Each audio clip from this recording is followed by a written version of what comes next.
Welcome, everyone. Can you hear me now? The mic is going to be very low for Walter. My name is Josh Goldstein. I'm director of the Berkeley Population Center, and I'm delighted to see so many people here. The opportunity costs are high. It's the warmest day of 2017. The sun is shining, the magnolias are blooming, and we are here to discuss The Great Leveler. We're delighted to have Walter Scheidel, professor of classics and history from Stanford, presenting his new book with respondents. Gregory from Davis, Emmanuel Saez from Berkeley, and Gabriel Zucman from Berkeley. Our format will be an opening talk by Walter of 30 or 40 minutes, followed by 3 responses from our 3 discussants of about 10 minutes each, and then we should have half an hour, maybe a little bit more, for responses by Walter and questions from all of you. So, without further ado, welcome Walter Scheidel. We look forward to hearing and debating your book.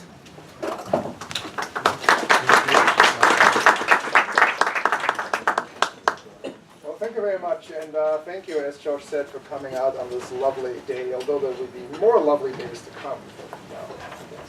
And I also want to thank in particular the 3 respondents. I thought I should thank them up front before the criticism comes in. Probably the way to go. So what I'm going to do is, over the next half hour or so, introduce the key theses, some of the key points of my book, The Great Leveler, out on Amazon, already discounted. So if you haven't picked up a copy, Can we hear in the back? Yeah, can you hear in the back? Or I can, no, I can also shout. So we can turn it up. I don't think it's a proximity. Yeah, no, it's microphone. Yeah, it's getting very close. Very close? Does that make a difference? A little bit. Oh, it's not. Okay, that works better. Let's try this. Great job. Does this? Aha! Found the mic that actually works. Excellent. So use this. So the key thesis of my book can be summarized on a single slide.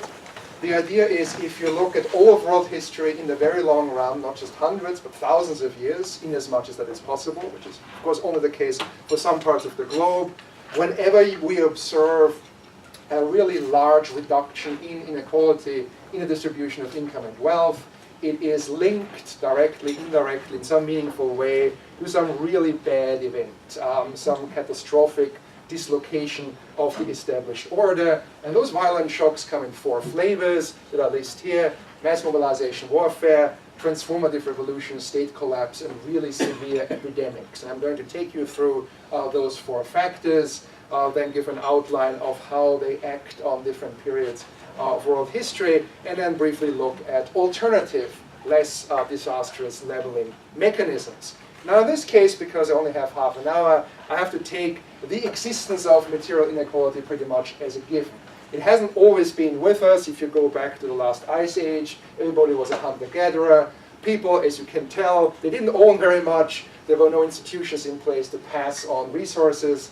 And so society is a very small scale, used to be very egalitarian. But then about 10,000 years ago, with the beginning of the Holocene, with farming, herding, private property, hereditary property, the formation of states, all these social innovations really created more and more resources and more mechanisms to accumulate those resources and pass them on to others, especially to one's own heirs. And these mechanisms, of course, have changed over time. You have more predatory means of accumulation and concentration in the more distant past. You have more market-based mechanisms more recently. But the overall outcome is that inequality has been very, very resilient.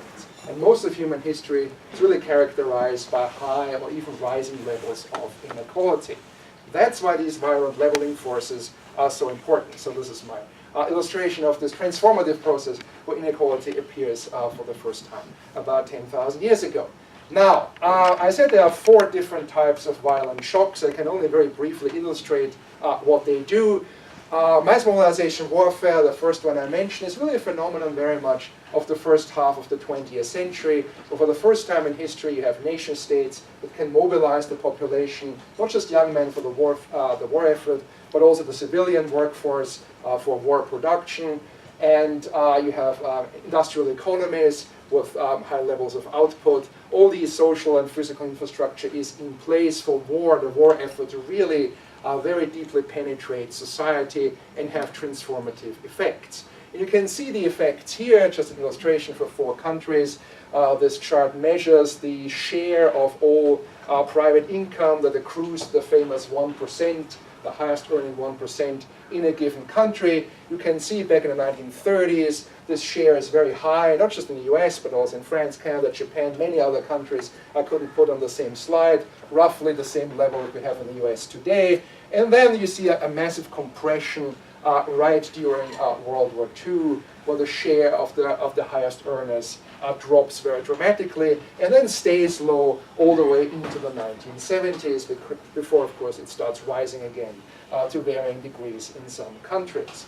The same is true of the concentration of wealth, where we have data in many cases going back hundreds of years, because there's better, used to be better registration for wealth taxes, estate taxes, that sort of thing. And you can see, if you go back in time, the share of all private wealth held by the richest 1% of the population in many, many Western countries is high. It trends upwards all the way up to the beginning of the 20th century. And then between 1914 and the middle of the 20th century, again, it collapses quite dramatically, just as the income share of the top 1% collapses. And then it stabilizes later in the 20th century, where you have, again, a slight uptick.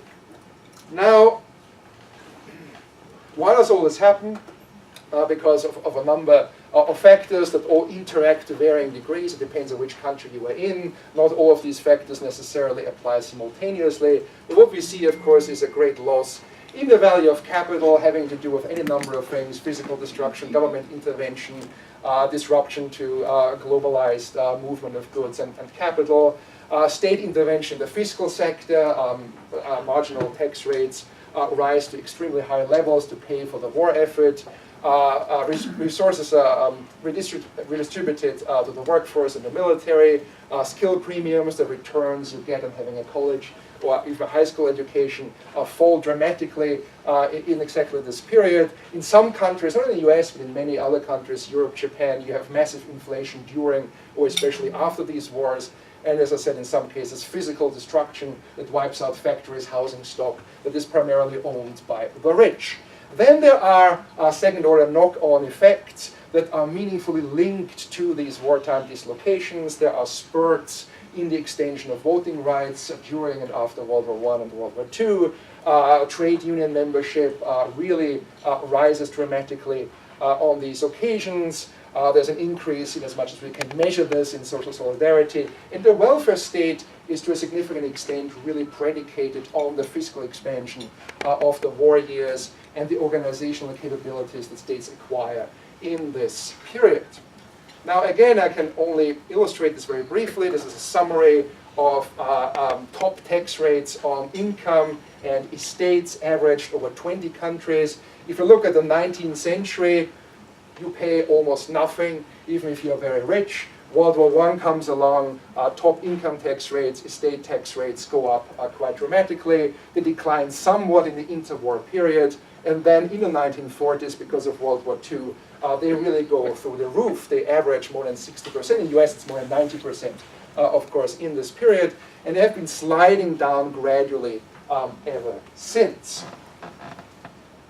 The same is true, I should say, of a country like Sweden. Sweden is very interesting because Sweden was neutral formally in World War I and World War II, but the effect doesn't stop at national borders. It's really a very pervasive effect, and many of the same things happen in Sweden. You have mass mobilization, rationing, state intervention in the economy, and very, very high tax rates. The Swedes raise taxes to unprecedented levels at exactly the same time as the other countries because they are part of this belligerent environment. And again, the trend overall is very much the same as elsewhere. So you don't actually have to be actively participating in those wars. It's enough to be nearby. Now, I talked about union density. I think this is quite a telling chart. If you look at the red line, it averages the percentage of the workforce that was organized in labor unions, very few people up to the early 20th century, a huge spike right after World War I, a drop in the interwar period, and an all-time high exactly in 1945. And ever since then, globally, union membership on average has been dropping, especially, of course, in the US. That's the blue line. Very few countries, Sweden, Denmark, have maintained or even improved on the levels reached in the 1940s. But they're really outliers in that respect. So there are all kinds of phenomena that act on income and wealth inequality that are directly affected by these violent shocks.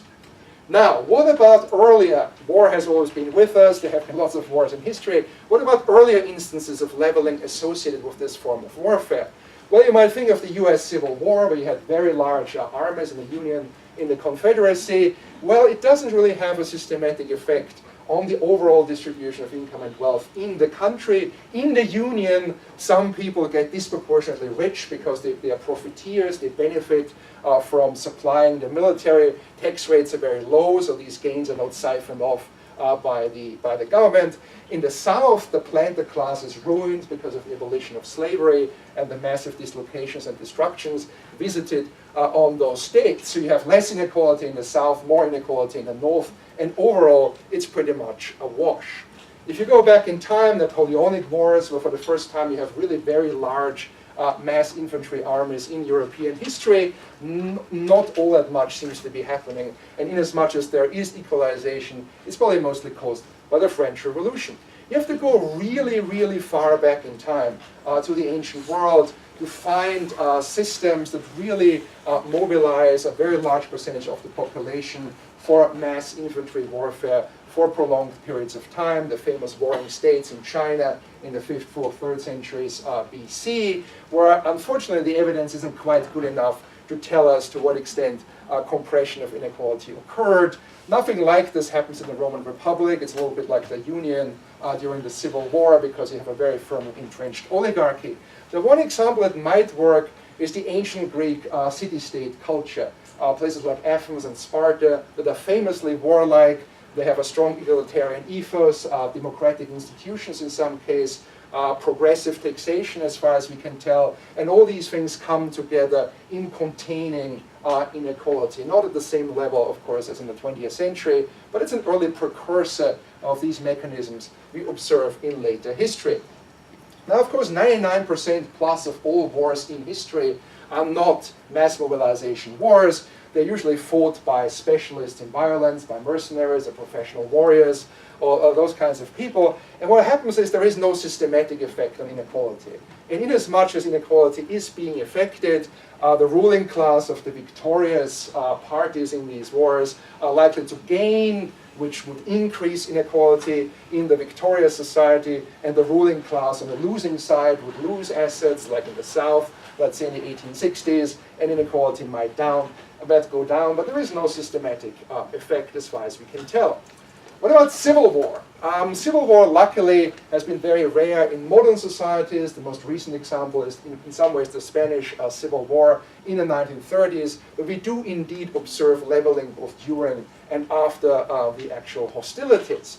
Now, of course, more recently, civil war happens almost entirely in developing countries. There's a disturbingly large data set to study the effects of civil war on inequality. And it turns out, on average, civil war tends to make inequality a little worse than it was before, for the reasons I outlined here. Again, a few people will benefit disproportionately. They can't be taxed because their estate breakdown to various degrees. The poor suffer disproportionately. So all kinds of things tend to happen in these situations that do not, in fact, reduce inequality. So you have to have very, very specific types of war to really observe a major decline in inequality. Now, transformative revolution, that's something that pretty much speaks for itself. It's a no-brainer if you look at Lenin and Mao and Pol Pot. If you really want to level, if you really want to reduce inequality, the best way of doing that, of course, is by expropriating and in the process of killing the rich, redistributing property, land. Then these regimes usually change their minds. They decide to nationalize, to collectivize industry and land. And they have a planned economy where you set, in theory, all prices and wages. And as a result, inequality drops to extremely low levels, in as much as there is inequality left.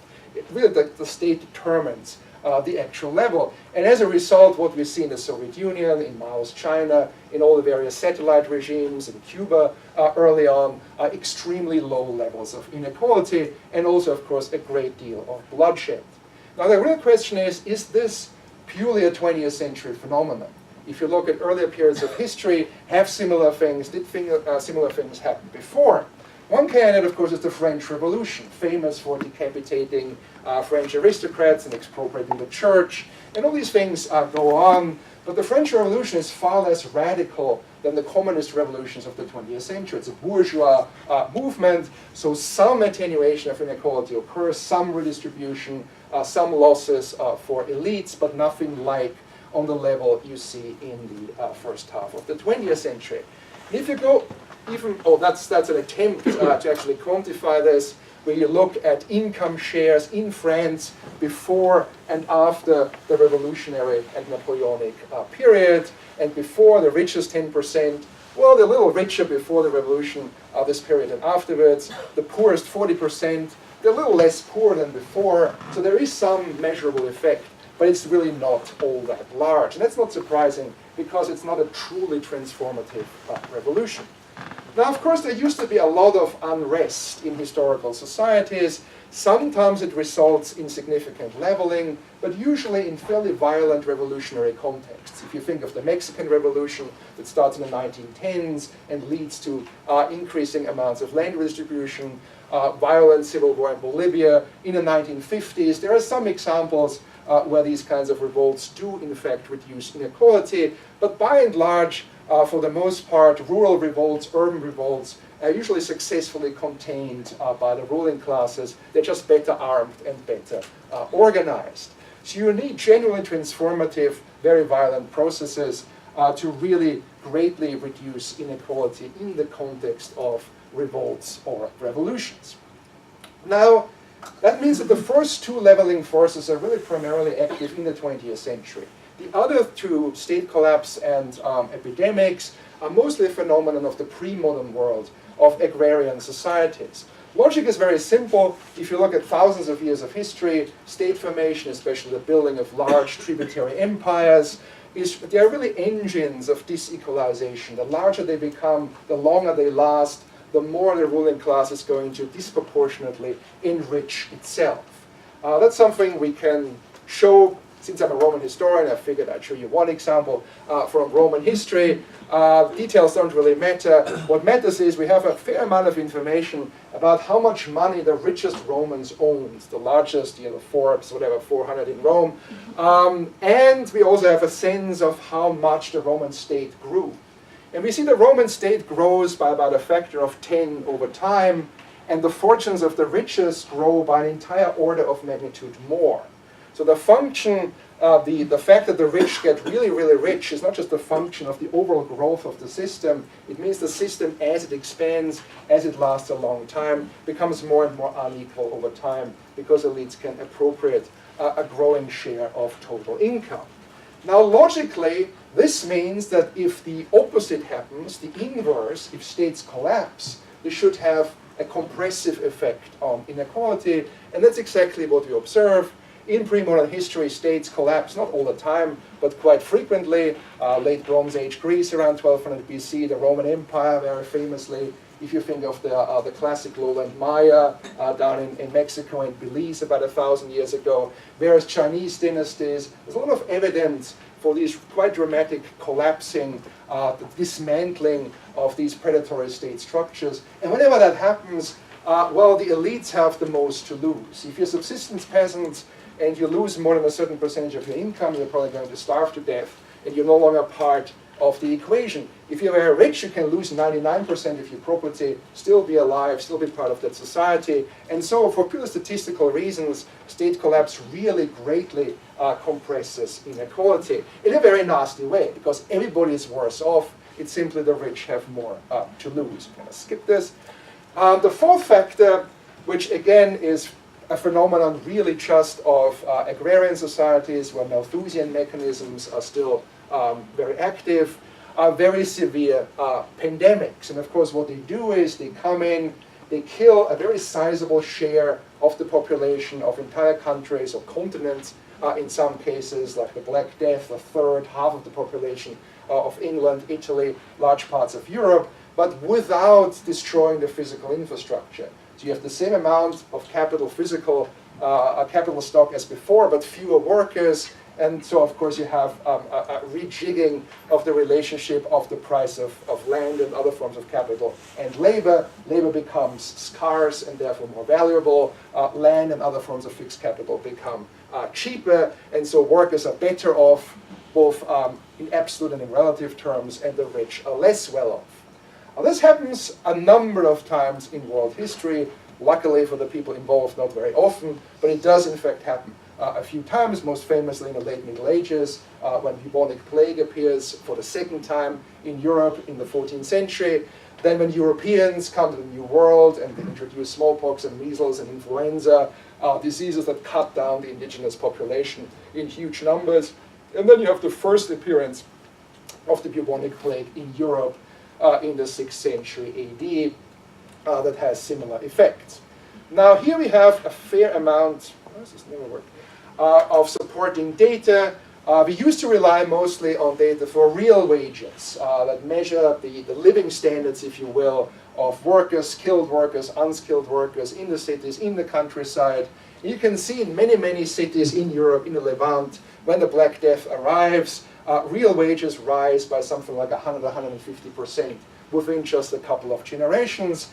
They peak here, then the Black Death goes away, the population grows back, and as the population recovers, real wages go down all the way to where they had come from, except in some very lucky places like London and Amsterdam, but that's a different story.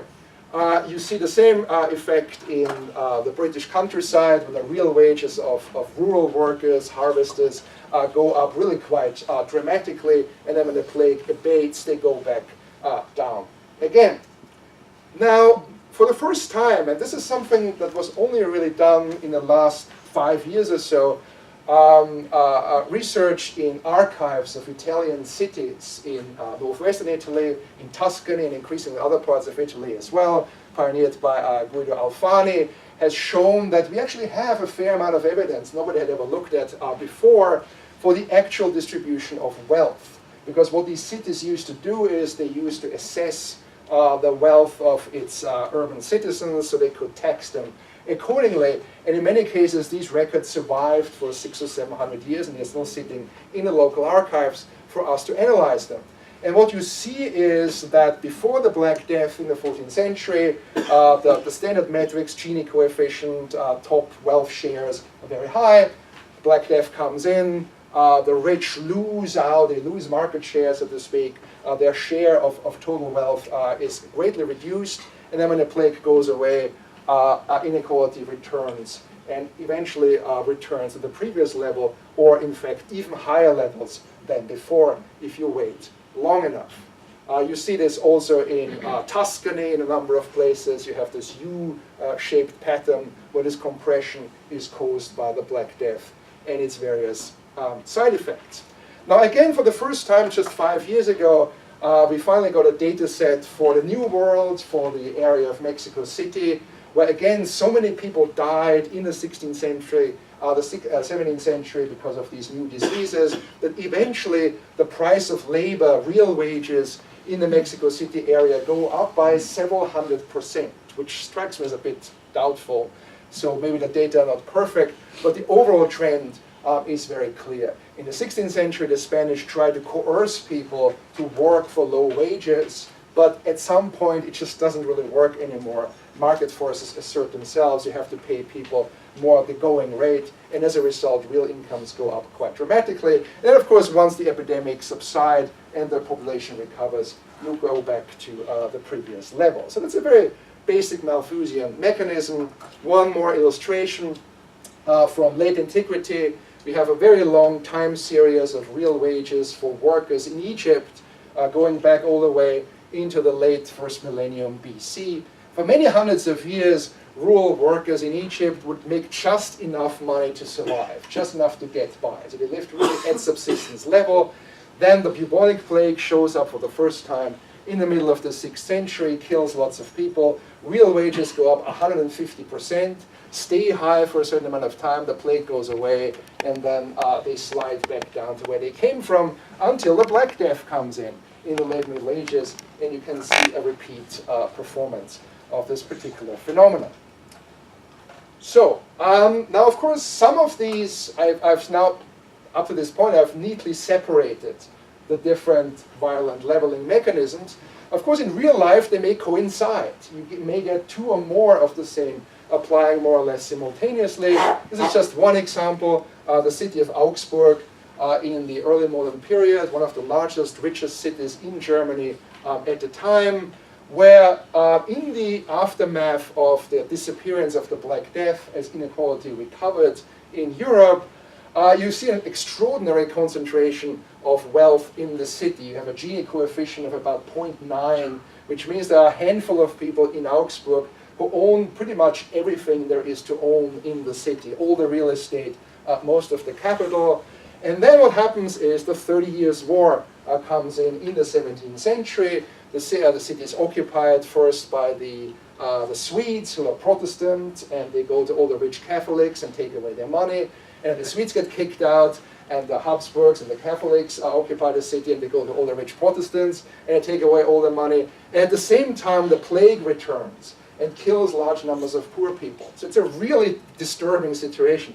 And by the time the dust settles after 30 years, there is far less inequality measurable, because the data are very, very good, the archives are very rich, than there was before. So again, it's a very undesirable kind of situation, but it works in compressing inequality. Now, at this point, of course, you will have an obvious question, which is this the only way to go? What about peaceful alternatives that would have similar effects? Now, historically speaking, the single most important or critical mechanism is land reform, because for most of history, inequality is really determined in the first instance by who controls the land. And so land reform is arguably a very important mechanism, a means of changing the distribution of both income and wealth. And there are lots and lots of land reform attempts in world history going back thousands of years, more or less well attested.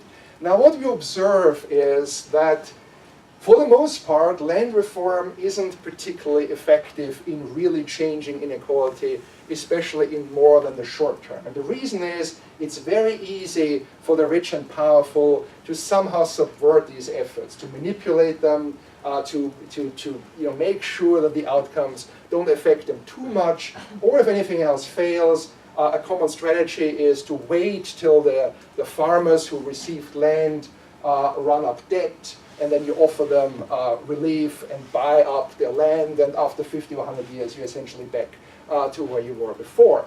In as much as land reform works, it works mostly in terms of equalization when it coincides with considerable amounts of violence. So it is, in a way, especially of course in revolutionary settings, but even outside revolutionary settings, in a way, and it sounds very crude, but almost the more blood is being spilled, the closer the links are between these land reforms and prior wars. Fear of war, fear of revolution, fear of civil war. If there is some threat, a credible threat of violence, these reforms tend to work much better than in genuinely peaceful settings. So that actually fits the overall thesis rather well.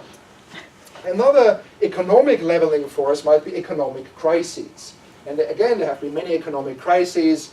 People have now studied systematically the effect on inequality of more than 100 macroeconomic and financial crises over the last 100 plus years. And again, the effects are really all over the place, but in a majority of cases, they tend to make inequality worse rather than better.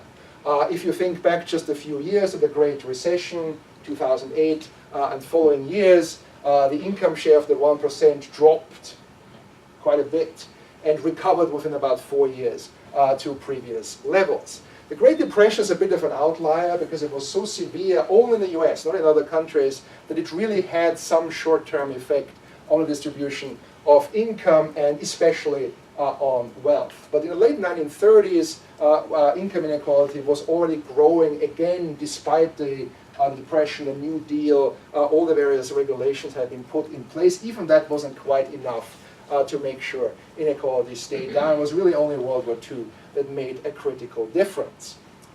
Democracy, you would expect that once you move to democratic forms of government, to electoral democracy, well, the people, the masses, the many would choose politicians or support laws that have some equalizing effect.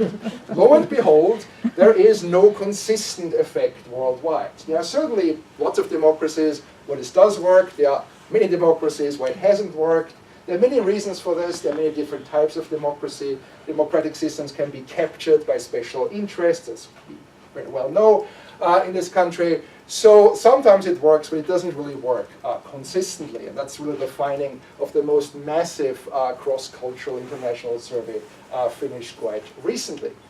Labor union membership has a strong, a very meaningful effect on income inequality. The larger the share of the workforce in unions, the less inequality you tend to have controlling for other variables. But all as I showed you earlier, the big spikes in union membership historically were very much a function of participation in World War I and World War II and have been going down almost, not literally, but almost everywhere ever since. Then, of course, economists would say, well, what about economic development? Didn't Simon Kuznets say back in the 1950s, as economies mature, they shift from agrarian to industrial economies, people will all be better educated, will be better off, there will be more inequality initially and then less inequality later on, which seemed a very reasonable thing to expect in the 50s and 60s and 70s, as post-war inequality was indeed very low. It no longer seems to be as persuasive as it seemed at the time. And if you now look back and we have much larger data sets, this effect doesn't really quite exist in most cases. Then, of course, lastly, you get the famous race between education and technology, the idea being that technological change is ongoing and education has to somehow catch up with it. And if education does a good job in keeping up with technological change, provides the right kind of education, then you will avoid growing gaps in wages in particular. That's certainly, in a very broad sense, true. I mean, education obviously has a background effect on this. If there was no mass education in America, let's say, there would be much more inequality than we currently have. But if you look at the actual data, it is really striking. If you look at the development of skill premiums, of returns on high school education and college education, these premiums collapse precisely during and right after World War I and during World War II. Because these wars are so, affect the system so heavily, they so fundamentally change very suddenly the demand for certain types of labor, that they are at the very least major catalysts. They're not necessarily the ultimate driving forces, but they are major catalysts affecting how the interplay between education and technology plays out in practice. So if you buy, well, if you don't buy my thesis, there's another way of illustrating this process. The idea being, if you look at history, in a very, very, very long run, the level of inequality is really determined by a very simple interplay between ongoing concentration of wealth and income by any number of different means. In the more distant past, predatory state formation, more recently, economic development, financial sector development, globalization, any number of things, and violent shocks that occur from time to time and have create an effect of strong compression. And if you look at history in a very, very long term, you can really draw, in a very approximate way, obviously, what I call super curves. You can do this best in Europe, where if you go back far enough in time, well, there used to be hunter-gatherers in Europe, and then people shift to farming, and they have cities and states and governments. And as they do so, inequality, we can't measure this, obviously, except in the most approximate way, but inequality trends up over thousands of years, culminating in the Roman Empire, which is a very large, very predatory, very exploitative structure that really feeds resources to the rich. Then two things happen. The state falls apart, and bubonic plague shows up for the first time. And as a result, at the end of antiquity, you have a major attenuation of income and wealth inequality in Europe. Then things recover in the High Middle Ages. There are more people, a more mature economy, more cities, more commerce, more everything. Inequality goes up as a result. Then the Black Death comes in, the plague returns, inequality goes down, as I showed you earlier. And then by 1500, the plague is gone, and you have essentially 400 years of, by and large, uninterrupted increase in inequality, in income and wealth, peaking somewhere at the beginning of the 20th century, arrested and reversed by World War I, the Great Depression, and World War II.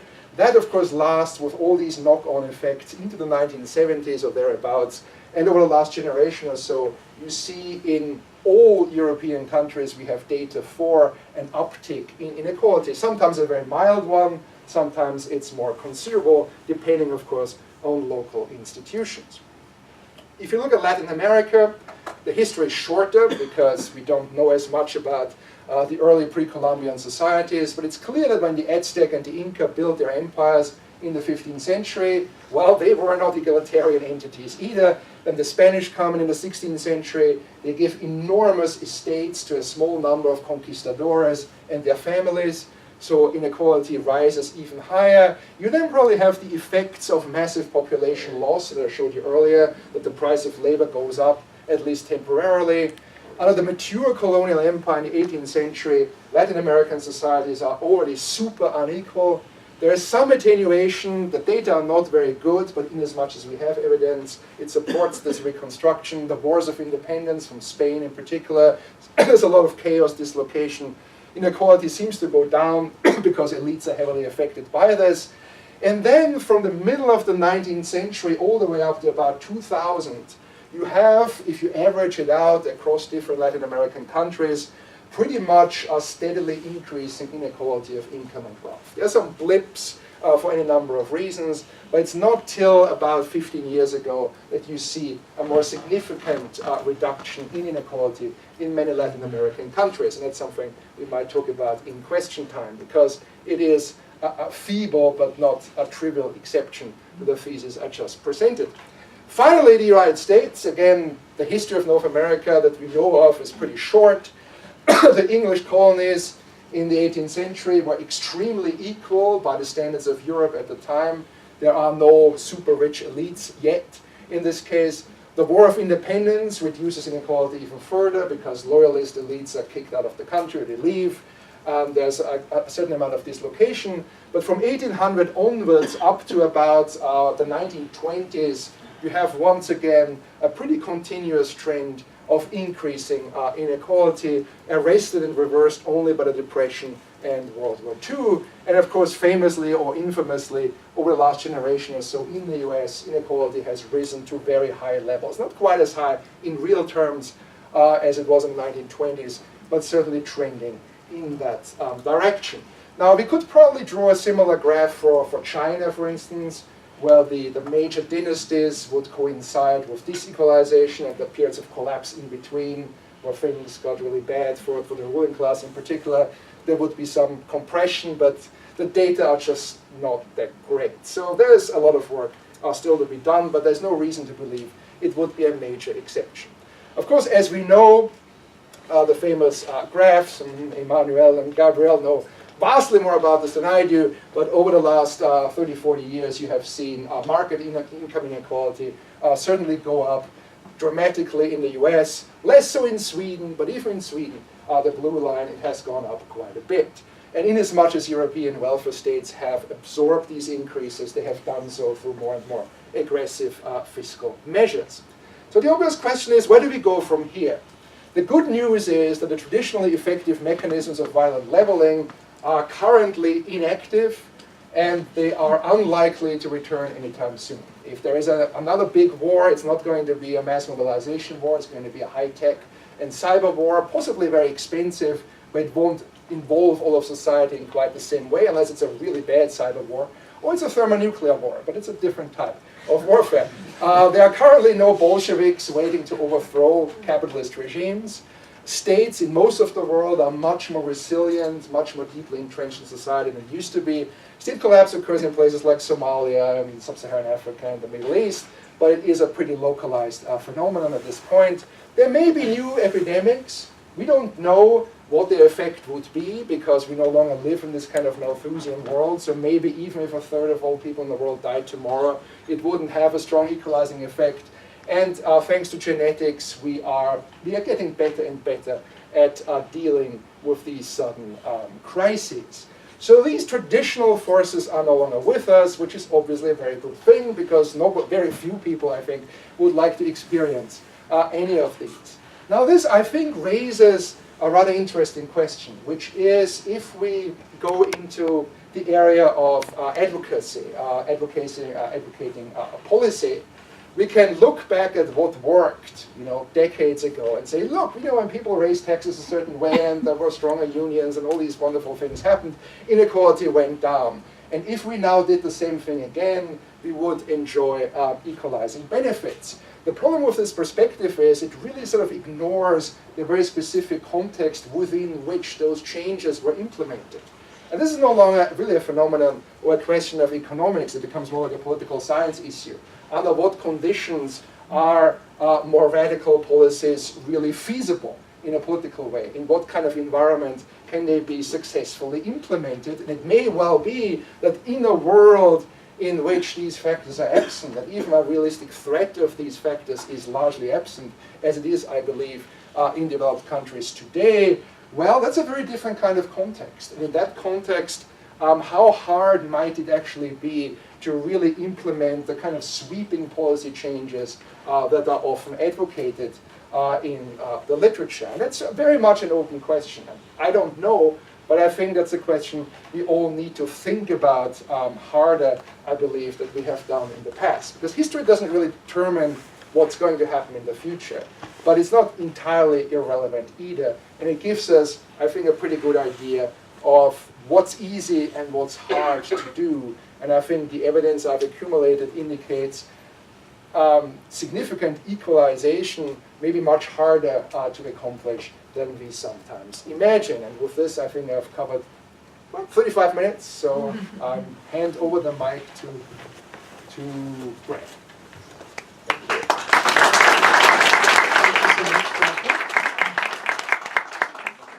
And now we have Greg Clark. We're going in historical order. We're starting with our most historical economist, historian Greg Clark, and then we'll have Emmanuel doing the more 20th century, and then Gabriel looking forward. So thank you, Greg. Can people hear the mic when I hold it like this? Could you hear our previous speaker? Yes? Okay, good. Give me a moment. Oh yeah, no worries.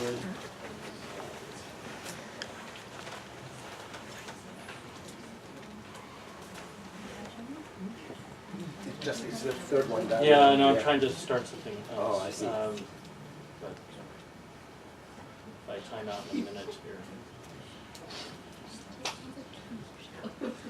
The great leveler technology.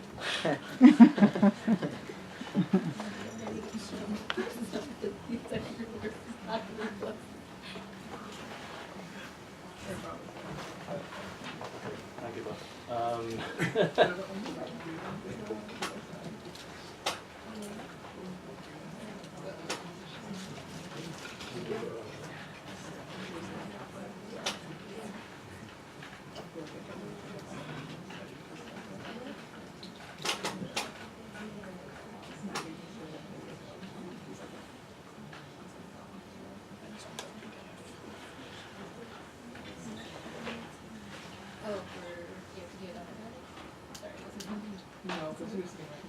I'm sorry, which?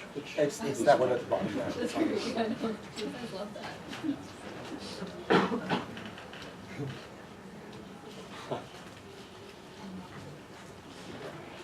There we go.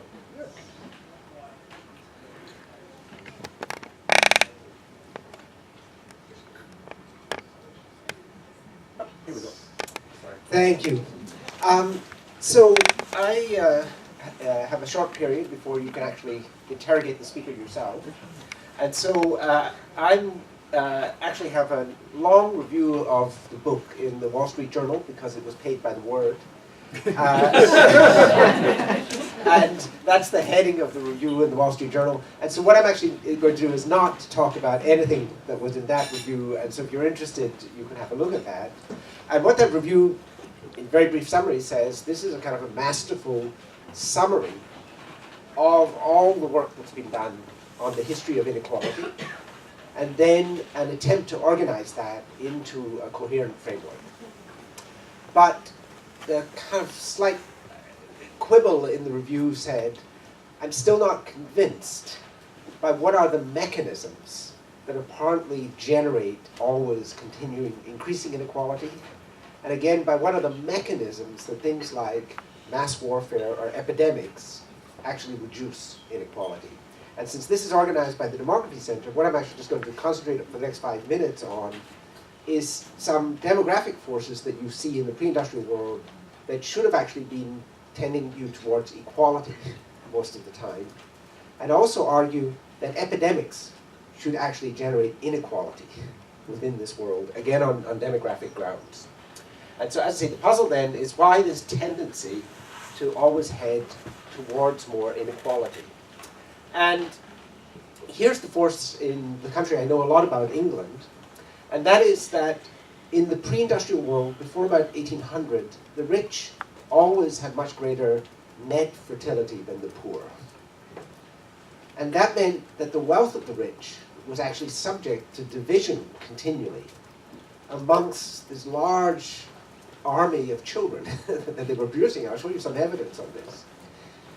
And what actually happened as we move into the 20th century, in the period when equality increases very sharply, is that that demographic force shifts around.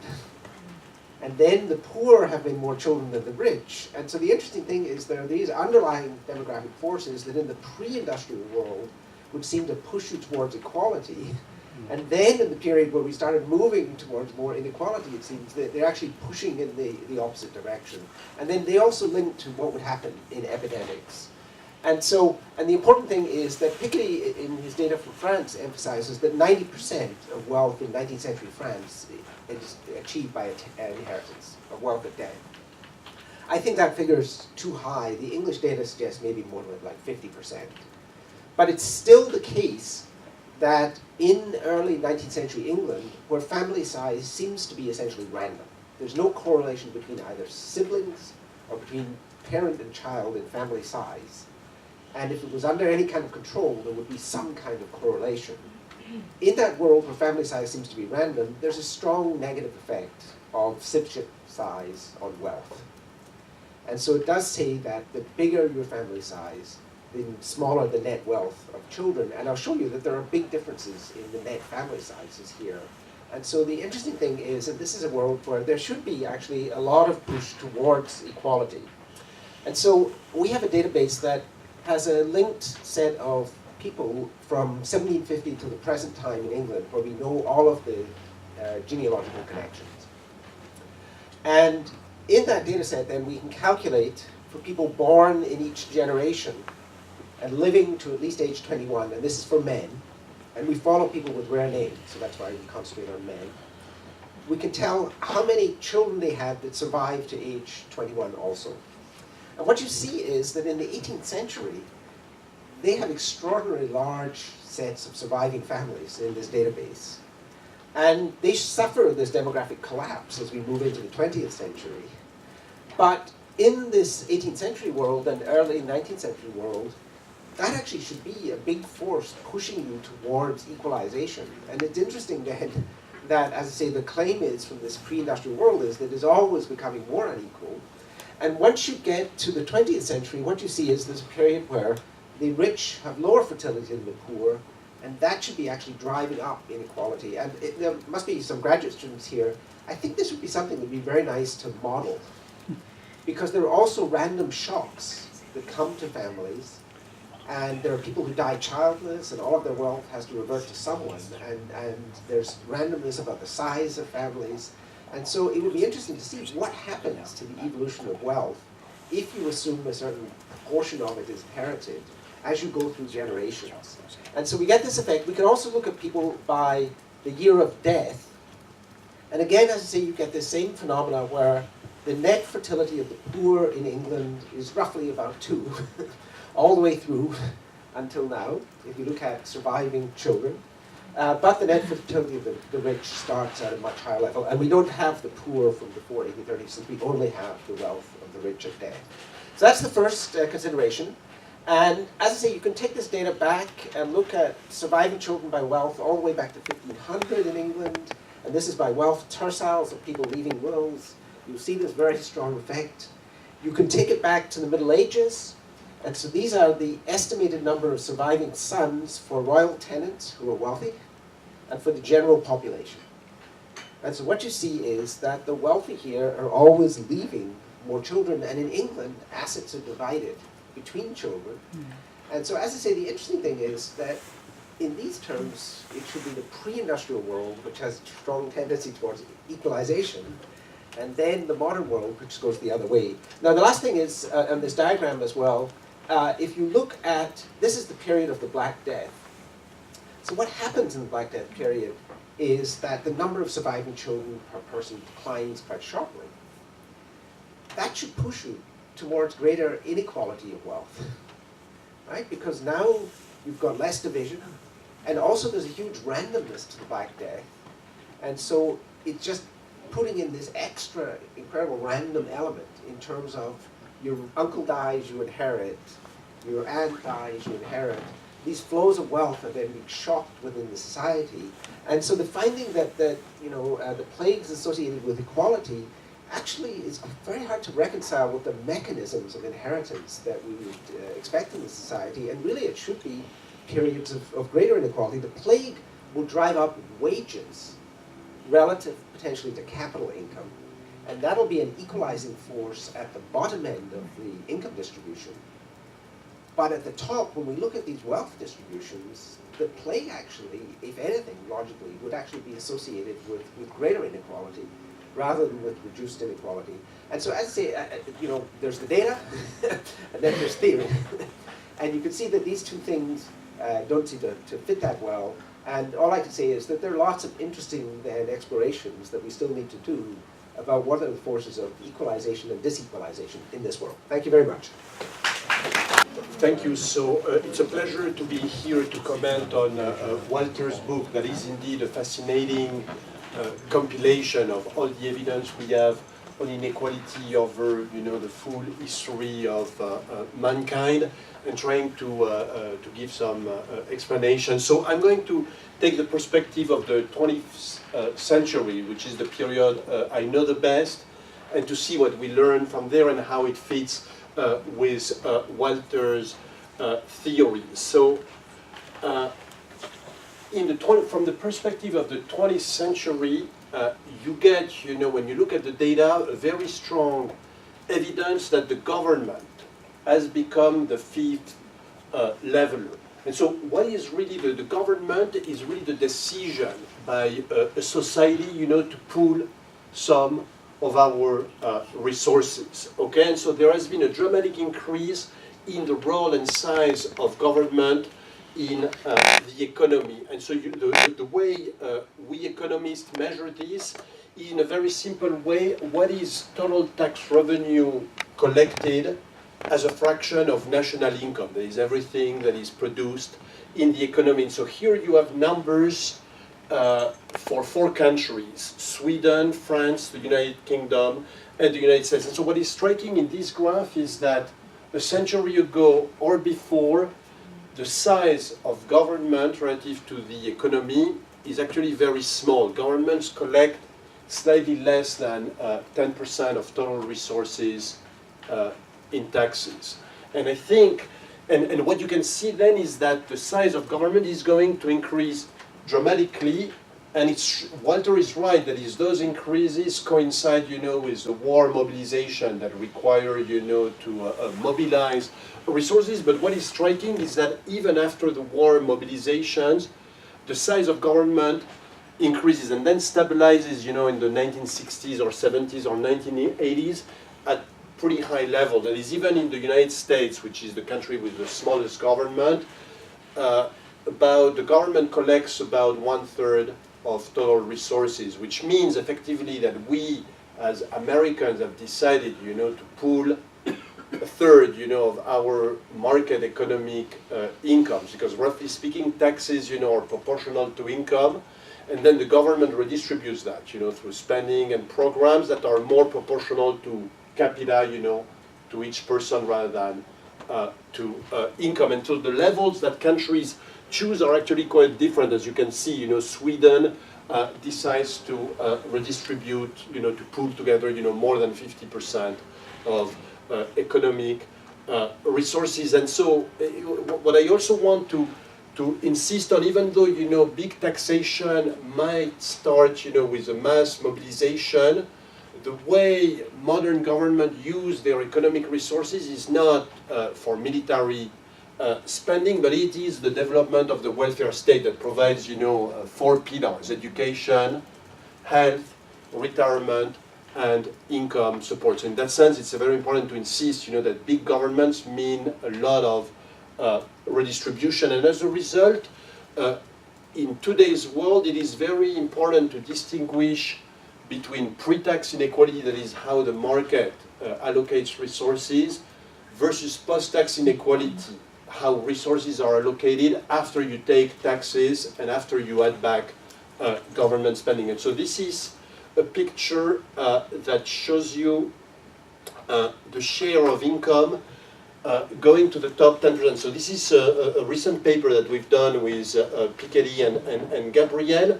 So the red line shows you the pre-tax income concentration, share of income going to the top 10%. And it has that feature, that very striking feature that Walter pointed out, that is, there is a very significant drop exactly at the time of World War II, a much lower level of inequality from decades, and since then, a very strong upward trend. So that on a pre-tax basis, inequality today is similar to what it was before World War II. Now, when you look at how national income is distributed post-tax, that is, you take away taxes and you add back all forms of government spending and transfers, you have the blue curve where the blue and the red are pretty close together before World War II, when US plus local state government was small.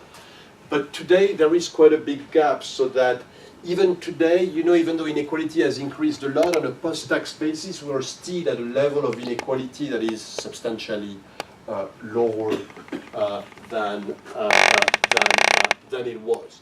Okay, so the third point I want to make is that external shocks triggered very significant policy change. So in that sense, you know, Walter's theory has a lot of merit and indeed explains things. So the best explain quite a bit of things. So the simplest way to illustrate this is to show you a very simple measure of tax progressivity, which is what was the top marginal income tax rate used by various countries, you know, US, United Kingdom, Germany, and France. And so what is striking here is that progressive taxation, the technology, the ability of a government to use progressive taxation is something that can exist even before, you know, World War I. That is, progressive taxation was invented actually in the decades preceding World War I, and it is something you can do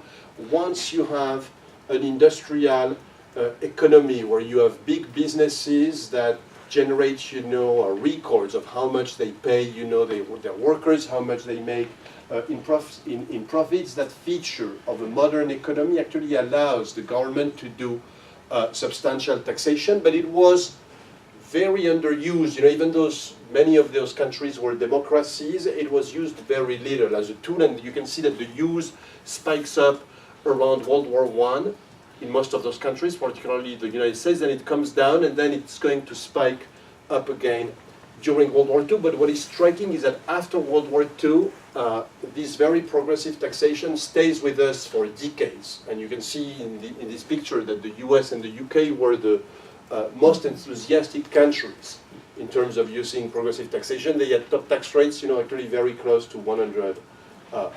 And then, of course, there was a decline of progressive taxation, and that is, I think, is part of the story for why, the rich could accumulate more resources more easily. It's a lot easier, to accumulate a fortune or build a fortune when you have relatively less progressive taxation. But even though taxation has come down, I want to insist on the fact that the size of government doesn't seem to decline actually in any advanced Western economy. So the US is perhaps, raising taxes in a less progressive way than it was doing in the 50s and 60s.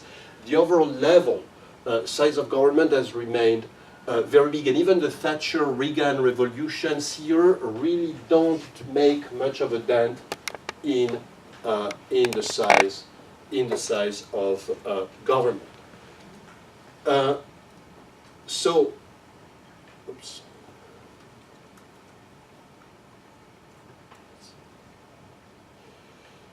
So the other point I want to mention, and actually Walter's talked a lot about, talked also about Sweden, which is indeed a very interesting case. So this is the top 1% income share in 3 countries, France, Japan, and Sweden. And indeed what is striking in this chart, and Walter showed one very similar to that, is that you can see that 1 century ago, all 3 of those countries that are associated today with the idea that they are relatively equal had actually very high levels of income concentration, worse than the United States or the United Kingdom, for example. But there was a massive equalization in these countries that follows the history of each country. So in Japan, it's clear that it's the enormous shock of World War II that is the key decisive factor. Sweden is particularly interesting because, as Walter said, it escapes the big war shocks. That is, it stays out of the 2 world wars, and you can see that in the case of Sweden, the pattern is very different. The big decline in inequality didn't really happen during World War II, but it happened, somewhat before, and it continued way after World War II. And in those 3 countries as well, they are interesting relative to the US in the sense that the increase in inequality has been much milder, which again shows you that depending on the type of institutions that each country decides to have, the size of government, also the form, the government is going to tax, is going to impact inequality. So that, like Walters, I don't buy the Kuznets economic theory that tells us, forces of technological progress are the things, that determine inequality. And so the reason I think this graph, sorry, maybe I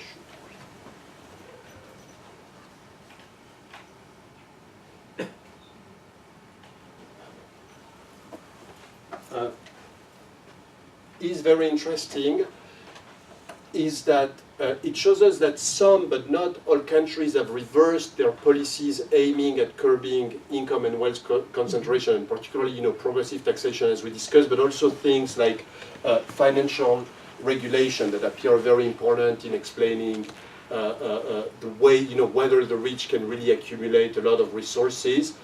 But the overall size of government and the welfare state has not receded significantly in advanced economies. So the 20th century at least demonstrates that public policy can durably affect inequality through significant taxation and the development of welfare state, which I think the key reason why we see that in the 20th century is because it becomes feasible to do very significant taxation and redistribution in a modern economy, which you couldn't do in the Industrial Revolution. I mean, the history of human societies is also the history of taxation, and the way you can tax, in an agrarian economy is just not feasible, to really observe very well the product and to do efficient taxation. So at least, even though, those developments were triggered by mass mobilization, mass wars, they give us a model that if societies want, they can have, much more equality. And I think the key questions for the future is which way are the new emerging countries like India or China or Latin America going to go? And Gabriel Zucman is going to answer that question. Well, thank you very much. Thanks for being here, and thanks to the organizers for inviting me to talk about this wonderful book. I thought it would be interesting to talk a little bit about the implications of Walter's thesis for the future of inequality at the global level in the 21st century. So the question, so Walter tells us, well, absent major disasters, inequality is unlikely to decline much, and maybe it will increase to record new levels. What I would say is that a lot of what's going to happen in the future indeed is going to depend on what happens to the tax and transfer systems of today's developing countries. So the US is 4% of the world's population.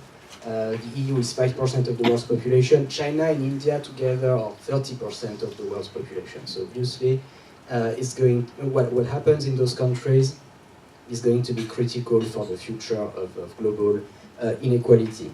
And so there you have two views, if you want. You have one pessimistic view, which is kind of Walter's view, that says it took wars and revolutions for today's rich countries to create modern, redistributive welfare states with progressive taxation and an extensive system of transfers and public good spending.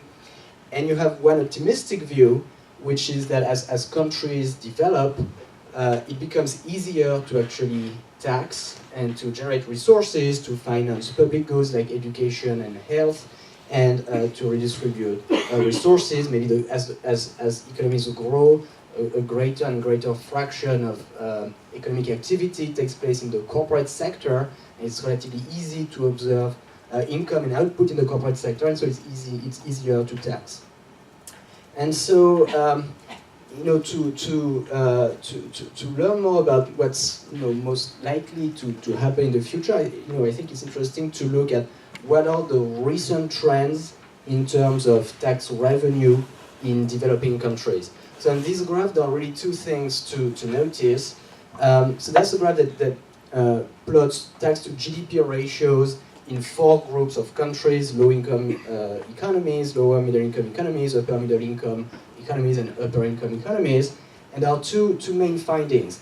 One is that richer countries, more developed countries, have much higher tax to GDP ratio. So typically the average tax to GDP ratio in rich countries today is about 40%.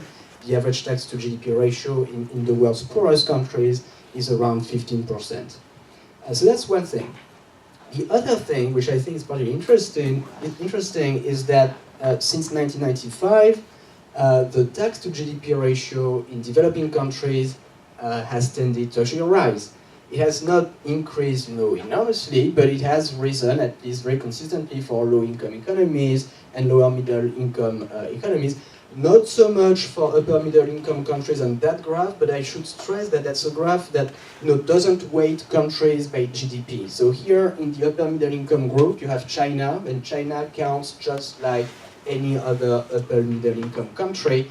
Actually, when you look at China, in China, there's been a big increase in tax to the tax to GDP ratio from about 10% of GDP in 1995 to about 20% of GDP today. So if you were to do this, the previous graph by weighting countries by GDP, you would also see a big increase in the tax to GDP of upper middle income countries. So obviously the government, in the Chinese economies intervenes in many other ways than just by raising tax revenue, in particular, by owning a large fraction of the corporate sector. But it is clear that over the last 10 years in China, the government has been able to raise more revenue, which in turn, fund a number of public goods that may be in the long run, contributing to limiting inequality in China. So that's one good news, that tax to GDP ratios tend to be rising in developing countries, maybe consistent with this view that as countries develop, they are able indeed to collect more taxes and to fund public goods that reduce inequality. There are, however, two limits to that argument.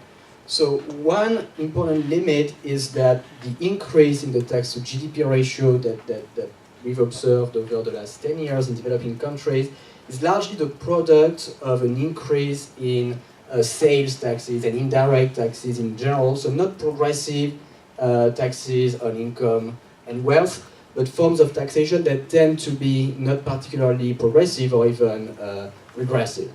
And that's in sharp contrast to the historical experience of today's developed economies that initially, just after World War I, collected much more tax revenue by retaxing capital and by taxing high earners, with top marginal tax rates as high as 90% in the US or in the UK. So there's nothing like that in most of today's developing economies. Property taxes also played a very important role in the US in the early 20th century. And were probably relatively progressive. This was a kind of wealth tax at the time when the bulk of wealth was indeed land and real estate. And property taxes play a much smaller role in today's developing countries, where really sales taxes or VAT type of taxes play a prominent role. And so the risk is that even if tax to GDP ratios increase in developing countries, that might not be enough to limit the rise of inequality. And so this begs the question of why isn't there more redistribution happening in developing countries today, and why aren't these countries following the type of the route that today's rich countries followed 1 century ago? So maybe indeed, as Walter maybe would argue, it takes one of the four horsemen, one of the four great levelers for any real redistribution to happen. So that's one possibility.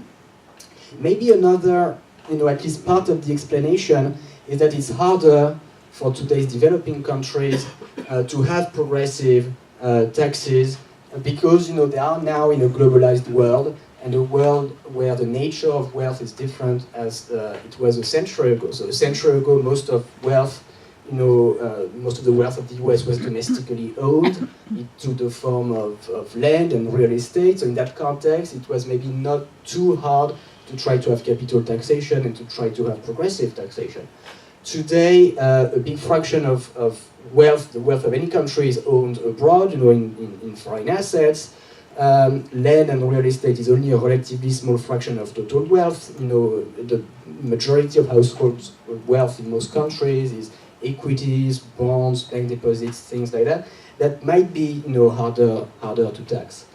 And that's why I think that, looking forward, one key challenge for the future of inequality is what's going to happen in terms of financial transparency. So if there is very little financial transparency, that is, if we don't know who earns what, who pays what in taxes, who owns what, it's going to be very difficult for developing countries to build the types of modern progressive tax systems that today's developed countries have. But I'm also relatively optimistic that a lot of progress in terms of financial transparency can actually be achieved. 2 centuries ago, most countries created land registries to record the ownership of land and real estate, and that's what was used to levy the property taxes. We could do exactly the same thing for financial assets. We could have financial registries recording the ownership of bonds and equities, and mutual fund shares that could be used to levy taxes not only on land and real estate, but also on financial assets and flows of dividends and interest and so on. Rich countries could facilitate, progressive taxation in developing countries by themselves trying to record, who owns real estate or equities and bonds in their own countries. For instance, elites from developing countries, many of them own real estate in New York, or in Los Angeles, or in London.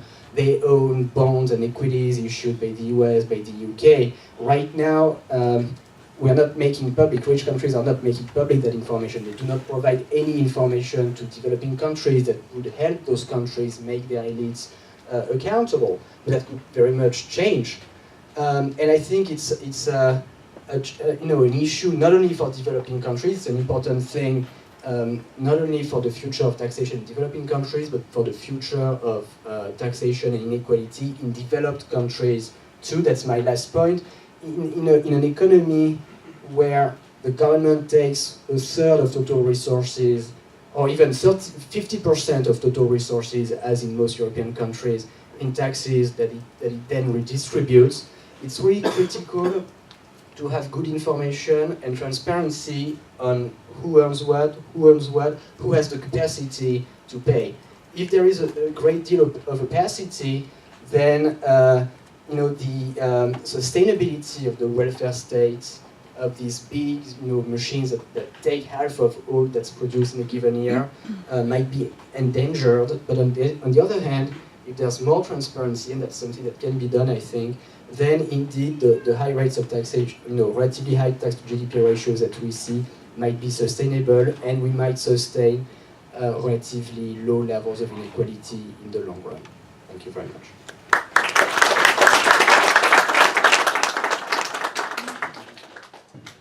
Thank you very much to all three discussants for packing a lot of horsepower in just a few minutes. I'd like to invite all of the discussants to come sit up here.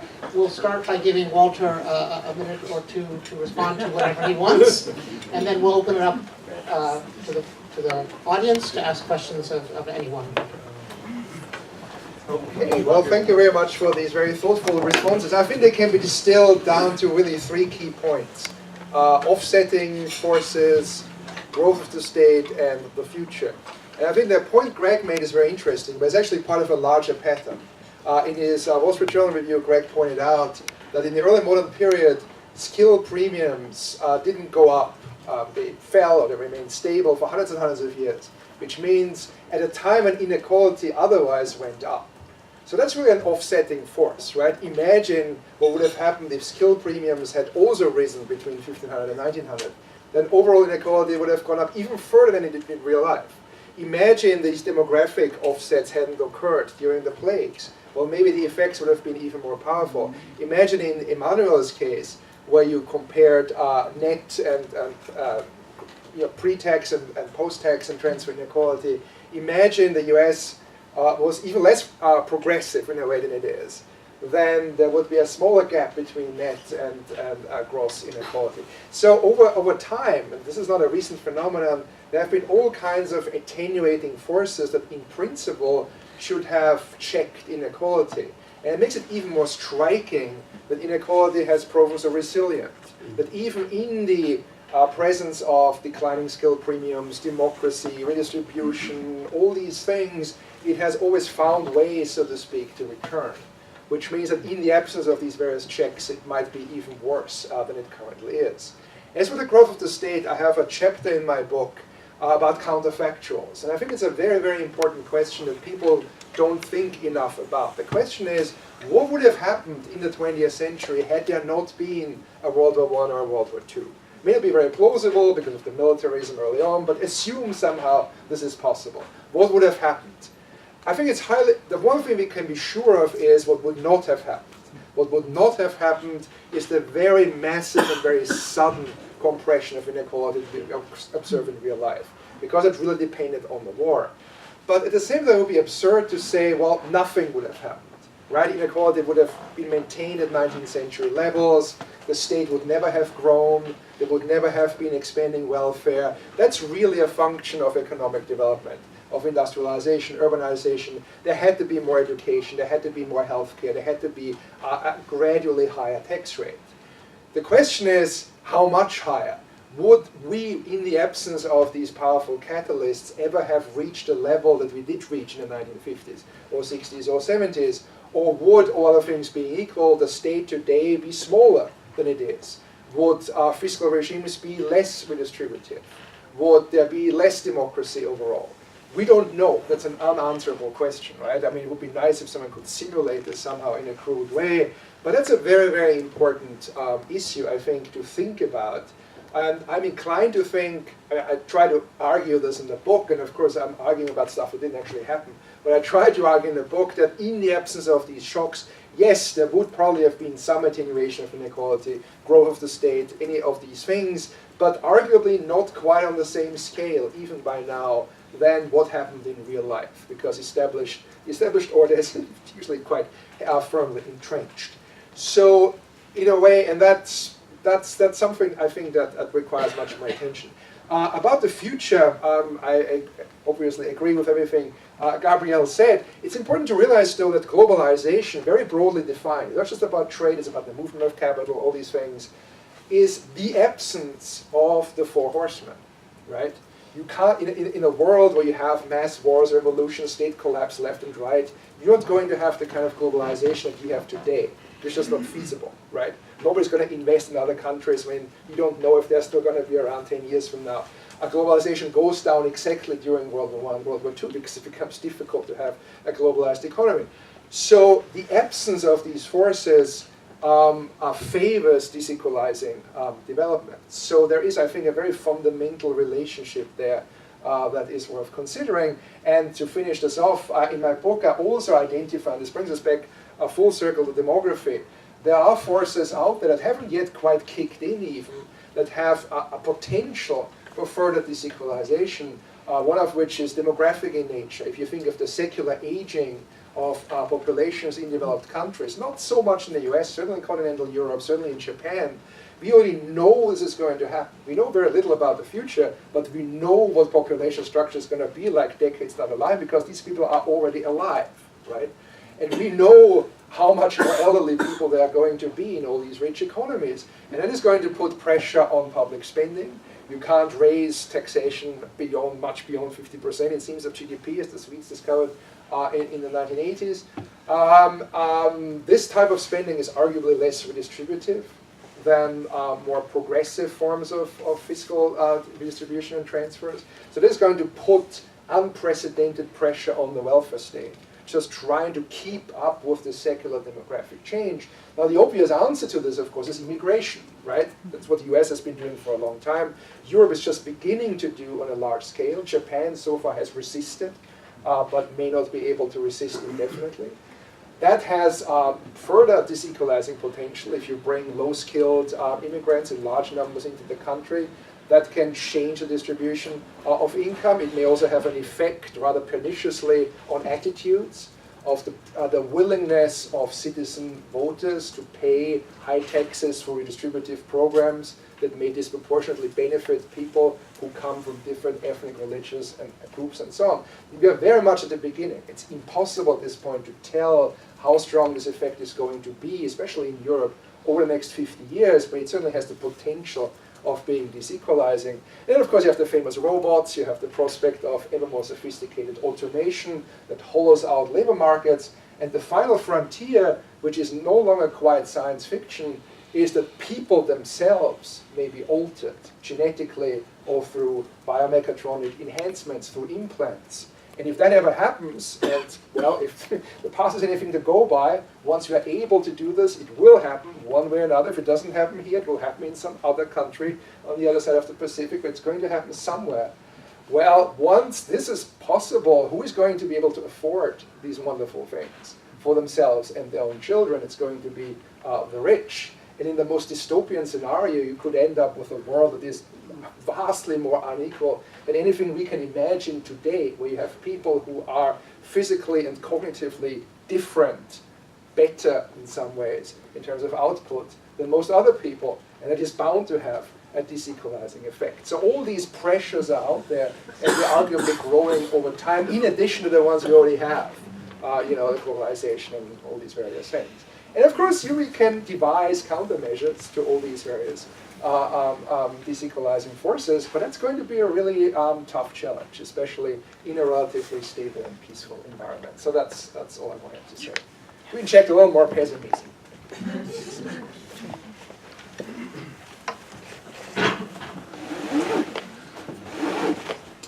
We are now ready to entertain questions from the floor. Can you stand and just speak loudly, or should we? There's an emphasis on income inequality. But what about wealth inequality? I mean, recently, a lot of people show we all have seen 8 people have a wealth of 40% of the world's, income or assets. Isn't it important that we deal with this issue as well, or perhaps more? Okay, so the question is about the distinction between wealth inequality and income inequality. And I guess I'll just add, is it just a question of what data we have, or is there a reason to distinguish between these two? Well, the experts are sitting at this time.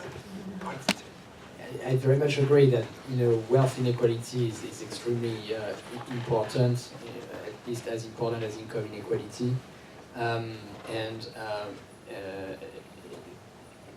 we know some things about the long-run evolution of wealth inequality. We know less than for income, which is the reason why these discussions traditionally focus on income. The reason why we know less about wealth inequality than income inequality is that there are income taxes in most countries that have been here for a century, more than a century in the US, same in France, and most European countries. And by contrast, very few countries have wealth taxes. Okay, so that's the reason why we know much less. However, we do know things. We do know that in the US, just like for income, wealth inequality has returned to the very high levels that it had a century ago, that the top 0.1% wealth share has increased from about 7% in the 1970s to about 20% today, which is as much as the bottom 90% wealth share, so the top 0.1% owns about as much as the bottom 90%, and that these numbers have returned to where they were about a century ago. So we do know some things about wealth. Actually, one thing I would add about that is that conceptually it's quite hard to measure wealth inequality in very early economies because of the role of the church, which has a huge share of the wealth in many of these societies. And how do you count that? Is that one individual, or is it multiple? So it's very difficult to say then how unequal 1300 England was compared to 2000 England, again because of the big institutional differences.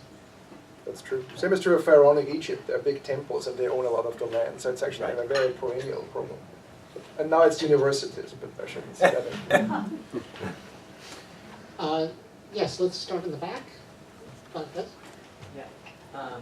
Thank you for your talks. We talked a lot about within-nation inequality, but I'm wondering if you would be able to generalize or discuss any other, functional units that you might see, like maybe an organization or between countries. How those dynamics might affect within-nation inequality. Great, and maybe I can push further. Is there any theoretical difference between operating at different levels of scale? Global? Anyone on international? So global. So it's clear that at the same time as income and wealth inequality has increased within countries, that is since 1980s, broadly speaking, there's also been a lot of convergence, or some convergence in between country inequality. So China has been growing way faster than the US, same for many other developing countries. And the net product of that is that global income and wealth inequality has been rising less than inequality in the US or inequality within Europe. Maybe global inequality has declined. Maybe it has stabilized in recent years. Maybe it has actually increased. There's a lot of uncertainty because there's a lack of good data for most of the world's developing countries. but it's clear that if you change the unit of observation, if you move from the country unit to the global unit of observation, then the recent rise in inequality is less pronounced. Can I get some theorizing on why the trends might be different over the long term? Why is it that we have this inexorable force of increasing inequality within countries, but between we don't necessarily see it? In terms of the very long run path at the world level, it would potentially look very different from any individual country, because in the pre-industrial Malthusian economy, the Malthusian mechanism put a floor to how low earnings could be, and also in some ways a ceiling. And so if you went to the world in 1000 AD, you'd actually find relatively low degrees of inequality internationally. Then the Industrial Revolution sets in play a huge disequalization, and now the growth of China and India is setting in place now a great equalization. And so there you'd actually have a story that in the end might be much more optimistic. Kuznets story. Right, that inequality is this transient feature at the world level, and we're actually moving back towards greater levels of equality. And then the other thing is, land was a very important asset in the pre-industrial world and accounted for maybe a fifth of all income. And that then generates a lot of inequality because it's so unequally held. Whereas in the modern world, wage earnings have actually, until recently at least, become a more important share. Those tend to be more equal. And so, as I say, if you looked at this at the global level, you might actually get a very different picture about us passing through a period of dramatic inequality and potentially heading to a better land. Yeah, I think it's much easier to deal with this because the Industrial Revolution is a one-off phenomenon that hadn't happened before, and nothing like it arguably is going to happen again, but a few countries pull ahead of everybody else, creating this international, intense international inequality. So that's much easier to deal with, and as you said, the story is much more optimistic. So that's, I think, why it's probably a good idea to then return more to within society inequality, because that's a much more pervasive and resilient kind of phenomenon.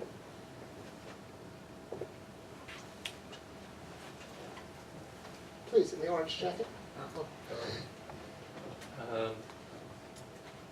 Trying to sleuth out the root causes of inequality in the first place, particularly in the modern era. If you look down the list of the Forbes or the Bloomberg richest people in the world, most of the ones at the top have acquired their wealth through one of these new financial instruments, primarily equity or something like that. You got Bill Gates, you got Jeff Bezos, and so on. So as of today, two 26-year-old guys at Snap down there will each be worth like $4 billion. So I'm wondering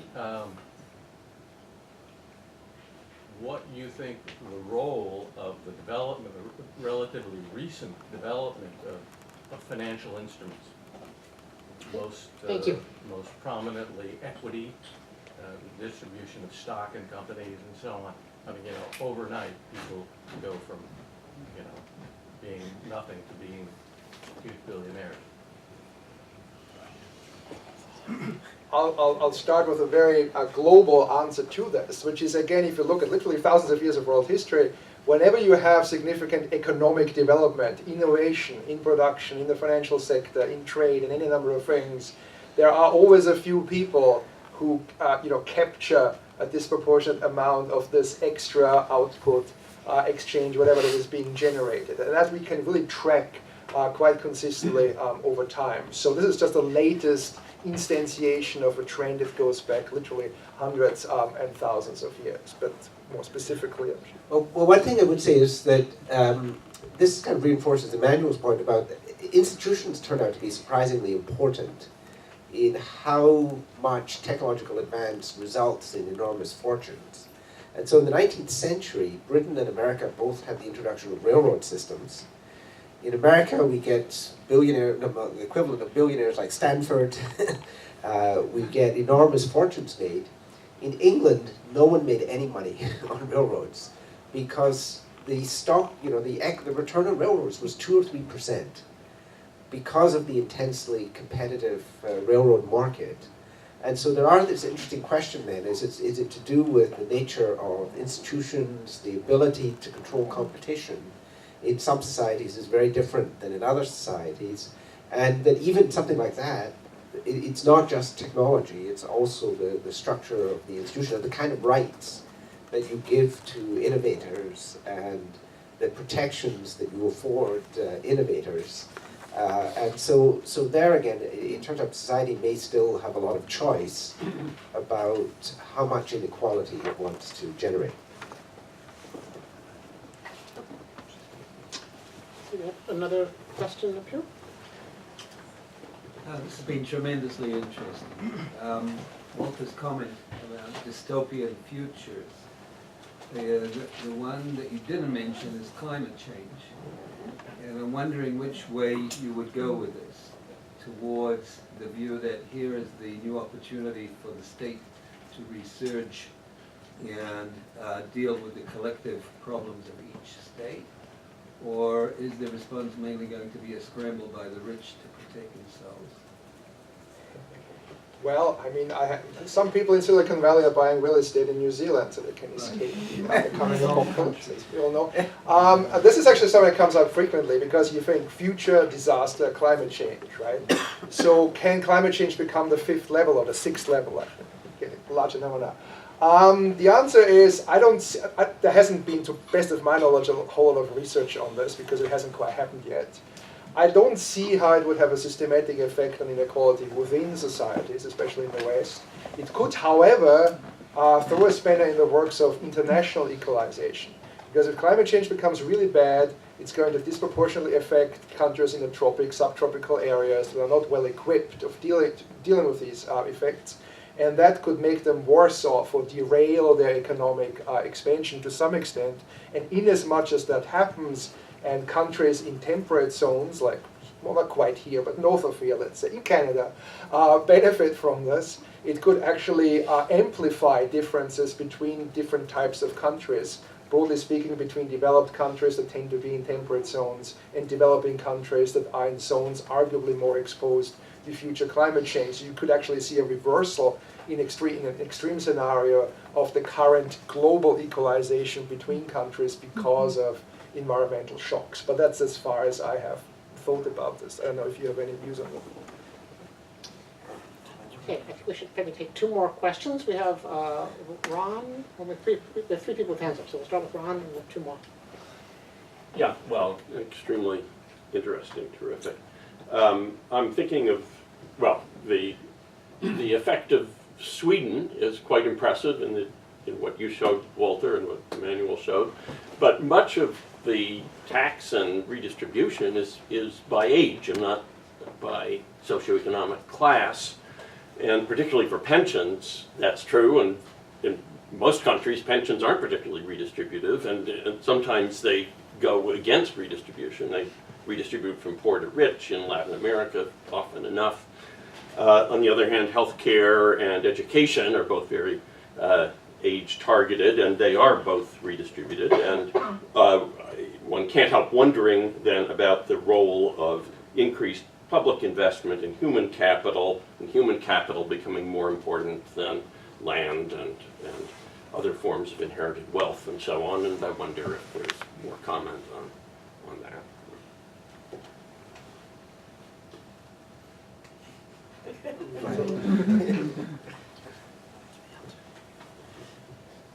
Well, I think broadly speaking,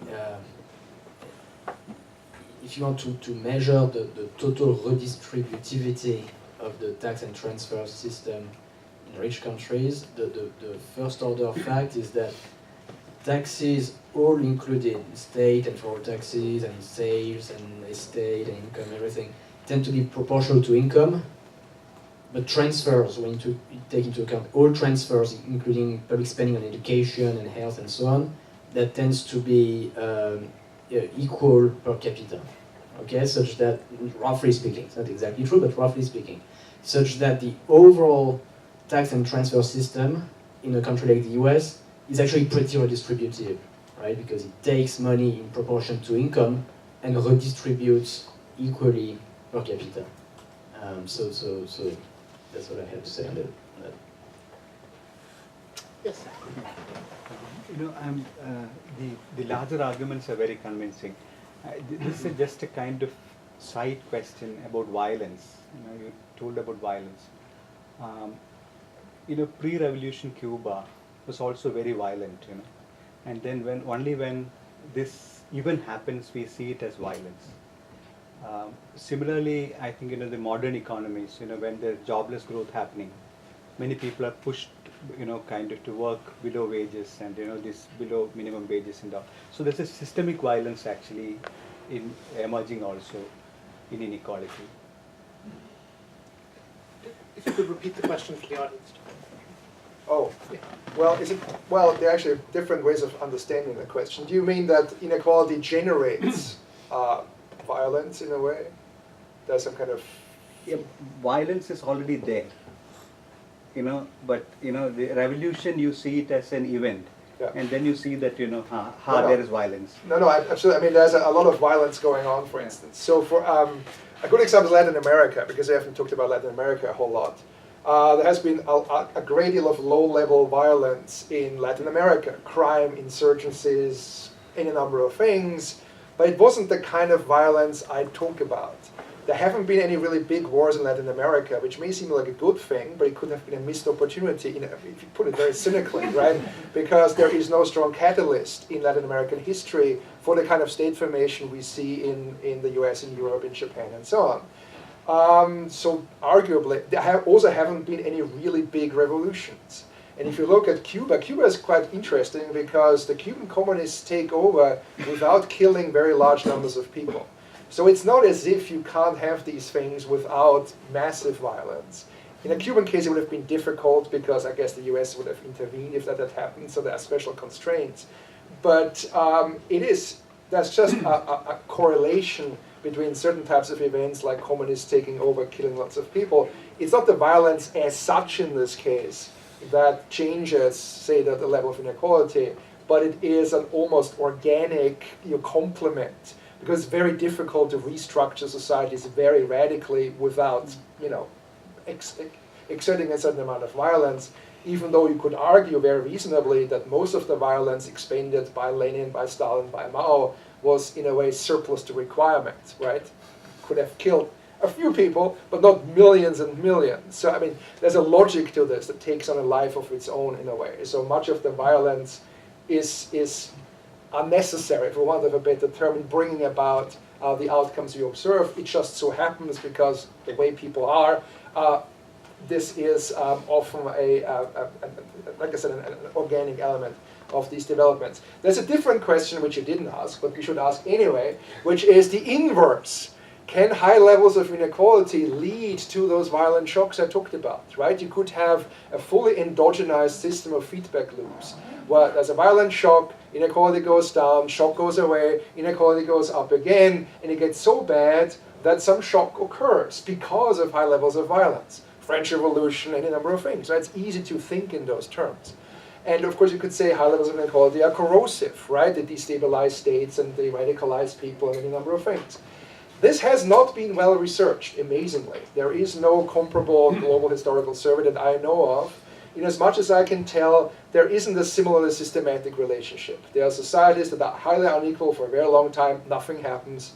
There are other places that are less unequal, Russia, China, for instance, where you have a big revolution. There doesn't seem to be this kind of fully fledged feedback loop where you move sort of in circles, right? Which is, again, good and bad. If you're very concerned about inequality, maybe you want this kind of trend, but it doesn't really seem to exist. So that's a good thing, because it's very easy to say, well, if the US carries on like this for another however many years, there will be some kind of societal breakdown. That's not really borne out by the historical record. It doesn't mean it can't happen, but there is no systematic historical evidence to that effect. Thank you. So I'm going to bring things to an end here and give us a chance to thank people. First, I want to thank Liz Vasile for putting together today's event. Thanks so much, Liz. And then great thank you to our 3 respondents, each of whom put a lot of work and didn't know what to expect here, so thank you so much. And thank you most of all to Walter Scheidel for giving us so much attention, and we wish him great luck with this venture. The optimistic take I came out of the day is that we're having a very sophisticated discussion of this that's advanced a lot in just a few years, and that people like you and the interest it generates will make a lot of progress in this area in, I hope, a very short time. Thank you. Thank you.